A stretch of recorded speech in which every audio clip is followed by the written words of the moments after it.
that time of the week again, everybody. It's time for It's Raining Aces. Now, this is the last week of November, and boy, did you lot have fun in this week. They just seem to have more aces than anything.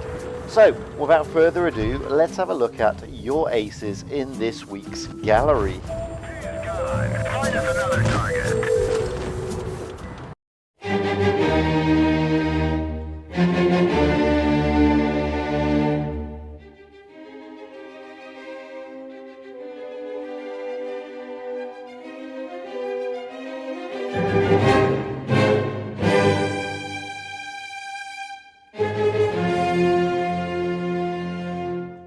Hello again, everybody, and welcome back to Fujit's Blitz, and it's raining aces again, and this is part one. This is one of my favorite days of the week. This is where I get to showcase your amazing gameplay. And first off, we have Clan Colonel X of Chop 2 Clan going out on the Type 34 Chinese Tier 5 medium on the EU server. Now, Clan Colonel X is a new contributor to my channel, and boy, this is a great game. Really, it is. I mean, I love this tank anyway. The Type 34, I think, is a really good tank. Now, I like all the T-34 variants, but there's something about the Chinese variants that just edge it over the Russians, and I don't know what that is. They just seem to play a little bit funkier than their Russian counterparts. And as you can see here, Clan Colonel X is not shy in being aggressive, getting up close and personal straight away with this M7. This poor M7 has nowhere to go. He's backed against a big rock here on mines, and he's just surrounded. Wow. So we're less than, what, a minute and a half through the game. He's already bounced 120, and he's taken 322, 408 damage. He's dished out quite a bit. Now the KV-1's in for a bit of a tough time, because Clan Colonel X has got the high ground. He can get right into the backside of him. Oh, and look, there's a scavenger all open and ready for some pummeling. So there we go. Let's pummel him a little bit with the Type 34. He managed to. Now the KV-1, bless him, backs right out into a hail of red hot AP. Shame. And there's another KV-1 doing exactly the same thing. They're going side on, and these guys on the green team have just got the high ground, and they're just raining havoc on these three tanks. So, what's Clan Colonel X done so far? Well, he's done 500 damage, he's getting up there, he's up close and personal, the SAL 40. I don't think he's going to last much longer. Oh, look, there's a T-34, the Russian variant. What can he do? Well, we can knock some into him. Now, the thing with the Type 34, okay, it's not a massive damage monster, but boy, it clicks out these shots in less than 4 seconds. So, realistically, it can rain a lot of hurt and a lot of pain in a really short space of time. And Clan Colonel X knows that, and he's moving his tank around, getting the shots in, going around to circle this Etzer, get it into the side. The Etzer really doesn't stand a chance. He just doesn't have the turn in circle compared to the Type 34. He's trying the opposite move, but Clan Colonel X just puts it in reverse and completely finishes him off. Now he's shy of 1,200 damage.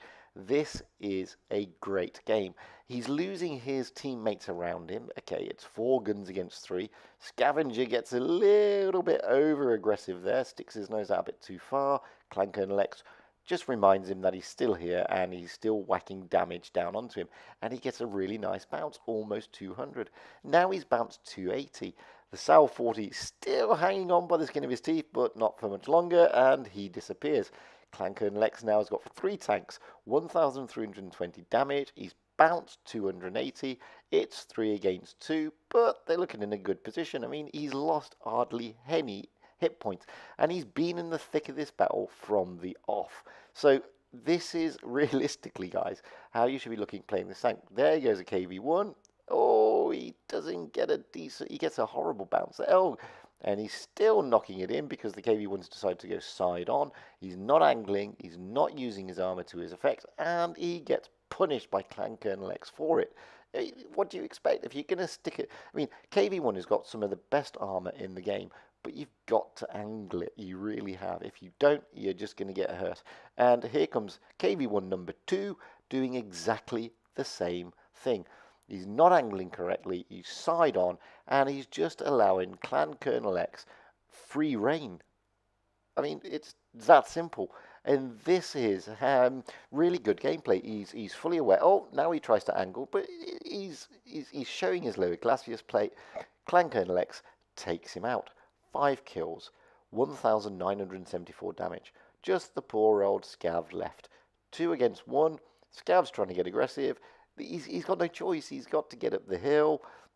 He hasn't got the best depression, as we all know. He's got a good reload. He dishes out decent damage, but he hasn't got a hope and a house chance, really. I mean, Clan Colonel X is really dominating this game. And just to prove the point, there's kill number 6. 2,148 damage, 680 blocked. A well-deserved mastery. I mean, that is a fantastic game. A shed load of medals, shed load of ribbons, and, you know, 3 of his team didn't even score. That is awesome, and I'd like to thank Clan Colonel X of Chop 2 for sharing that replay with us. It goes to show and showcase how you should be looking at playing the Type 34. Next up, we got a good friend of mine, Nickerson of ICN Clan. I know him from the forums. I think this is the first time he's contributed, and he's going out one of my favourite tanks, the T49. Now, clearly, it's raining aces, so it's a bit of a show. It's a bit of a spoiler alert. He's going to get an ace, but that's not the point here. The point here is how he plays this tank, and the way he plays this tank in this game is spectacular. And if you're struggling with the T49 for whatever reason, seriously, watch this game over and over again, because you will see how you should be positioning this tank and playing this tank. Now, he's already got HE loaded. Simple fact, he's gone to the middle, he's spotted loads of stuff up. This poor old Type 69, bye. The Type 62 is just gone. That's it. Index, massive damage. Nickerson's now done 805. He's bounced nothing because it's a T49 and it's very rare to get a bounce on this thing, but they do happen. And he's still spotting them up. They're still all in his sights. He's waiting for his reload. He's got his reload. Now he's thinking, do I go for the Indian Panzer or do I go for the SU over there? But he's got, you know, he's stuck for choice. He's like a kid in a candy shop. So there's the T49, 43. He's sticking heat. Take him out. 629 roll. I mean, what a spectacular shot that was. Now he's thinking, do I go for the SU? He can't really get to him. He's in a good position. But he's still really spoilt for choice. Almost all the red team are open for him. They're all spotted up. Okay, one's just disappeared. The SU's just disappeared as well. But that's not a problem. Nickerson knows roughly where the tanks are. 3 over there, 1 over on the left. He's stuck for choice. you can feel for the guy here. Who do I kill? So I'll just wait here, and I'll just shove one straight up the nose of the Centurion, and then back away. This is a spectacular gameplay, guys. He hasn't moved from this dominating position, and not a single enemy has managed to place any shots on him yet.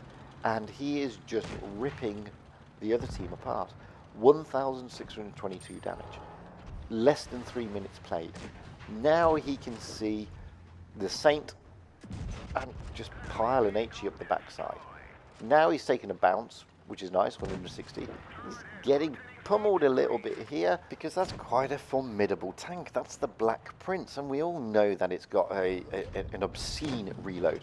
So what's Nickerson going to do? Well, easy. He's going to use his mobility to his advantage, stick an HE right up the back, get an engine fire, a massive roll, and voila, Bob's your uncle. Another huge roll, just shy of 3,000 damage. He has still got amazing hit points. There are 2 tanks left. So he's going round and round, trying to seek out this AMX. There it is.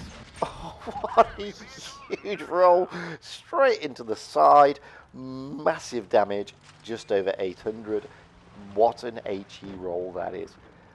Poor old ISU 152 is left. It's 1-on-1. Both have got derby guns, but he is in no position, and he disappears. Great game, Nickerson. 6 kills, 3,470 damage. Gets quite a small amount of credit.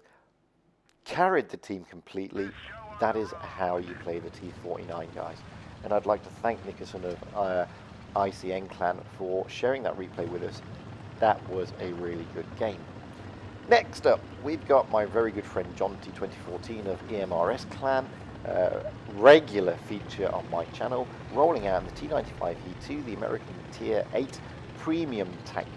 It's a medium, by the way, sorry. Now, Jonty's gameplay is really spectacular. I mean, if you've watched the replays and Reigning Aces before, you will know that Jonty is firstly an aggressive player, and two, his situational awareness is spectacular. So here we go. He's middle order. He's not the top tier. He's not the bottom tier. This isn't an easy tank to roll out in. A lot of people don't like it. I think it's a really good tank, but it's not the easiest tank to control. And like all American tanks, it's got a half-decent gun, which doesn't dish out massive damage. It's particularly good hull down. It hasn't got the best armor. And as you see there, I mean, Jonty gets a nice shot in on the T26, but it just bounces. And this is one of the problems with the American mediums. But that's not Jonty's fault, and he understands the implications of this tank, so he's switching around, trying to get shots in, and he's so far bounced 3 shots. Now, he's bounced 4 shots. This is just how it rolls in these tanks, unfortunately. You know, when you roll out to begin with, oh, and he finally gets one into the T26E4. That's a tough tank to pen, and the pen values on this tank aren't exactly the best. It's American, and he gets a nice bounce there at 270 because he's hull down. Now he's getting bounces from the Tiger 1 because being hull down really helps, and and the Tiger 1's in a poor position. He's not angled correctly. This allows Jonty to get a lot of shots straight into him, trying to track him, trying to get those wheels done, and eventually the Tiger 1 decides that his nose is a bit too bloody, so he's going to back away. This is where Jonty then ups the ante slightly. As you can see, the reds are mostly circling round the B cap. There comes the Tiger 1 again, trying his best to muscle his way through, but he's completely out of position, out of sorts, and he disappears. Now we've got the T62 E4 and the T54 Mod 1 trying to push. They're being slightly aggressive. Jonty takes advantage of this. He gets to the T54 Mod 1. The T26 is gone, and now the T54 is gone. Jonty at the moment is, you know, he's dished out 1,380 and he's got no kills. But he's capped A, and he's been really in the thick of the battle all the way through it. Now he's got the Pershing going down on the left-hand side. What can we do here? Yeah, he's hull down slightly, so he's going to bounce the Pershing, get a nice ram of 160, and just pile on the pressure. I mean, the good thing about this tank is the reload is really good, and the Pershing is no match. Oh, now we've got a T44 coming in for the kill. Jonty gets a massive roll of over 300. T44 is very, very shortly on his way out, and he's gone. Jonty now gets 2,400 damage. He's bounced 715. He's got 2 kills to his name. Just this Black Prince left. It's 2 against 1. He gets a lovely roll into the side of the BP. Can he finish him off? Yes, he can. 2,709 damage. Bounces 715. Gets an amazing 3 kills. Caps a base. Wow, worth the mastery there. And gets a really good amount of credits. Okay, he's not the top tank, but that's not the point here. Don't forget, he was the middle order tank, and his efficiency in that game was pretty spectacular. And I'd like to thank Jonty 2014 of the EMRS clan for yet again sharing one of his really good replays with us, because it's always a pleasure to watch. And if you're struggling with this tank, seriously, watch how Jonty plays it and try and go out there and emulate it. I'd like to thank all the contributors on part 1 of Reigning Aces this week. That's Clan Colonel X of Chop 2, Nickerson of ICN, and Jonty 2014 of EMRS. Yet again, guys, watching you play these tanks is, you know, an eye-opener. It's really good. I'm pretty sure everybody can take some really good tips from how you've played them. And, you know, I just love watching you guys play and dominate the battlefield. So if you want your replays shown, by all means, email me at fujitsblitz@gmail.com, and I'm more than happy to put your replays on my channel. It doesn't matter if they're aces, first class, second class, third class, or even just a good game. It doesn't matter, guys. All the replays that I get sent will be played eventually. It may not be, you know, within the next hour or the same day, but they will be played. And I will, as you can see from all my videos, your name will be plastered all over the place. Anyway, guys, I hope you enjoyed part 1 of It's Raining Aces. I'm sure you agree that all those who contributed to this part played spectacular games, and we could all learn some tips off them. So, with that in mind, don't forget, please email your replays to me at fujitsblitz@gmail.com. Comment below by all means. Tell us how you play these tanks and what you liked about these particular games. Press like. Even subscribe if you really want to. So, until the next time, guys, I will say my usual, stay safe out there, have fun on the battlefield, and happy tanking, because that's what it's all about, having fun and being happy. Hey, I've been Fujit, and you've been great. I really hope you enjoyed watching this video as much as I enjoyed making it, and I'd love if you would press subscribe. Who knows, we can do some more. By all means, drop me comments, tell me what can be improved, and tell me what you'd like to see. I really love to know. Anyway, until the next time, guys, happy tanking.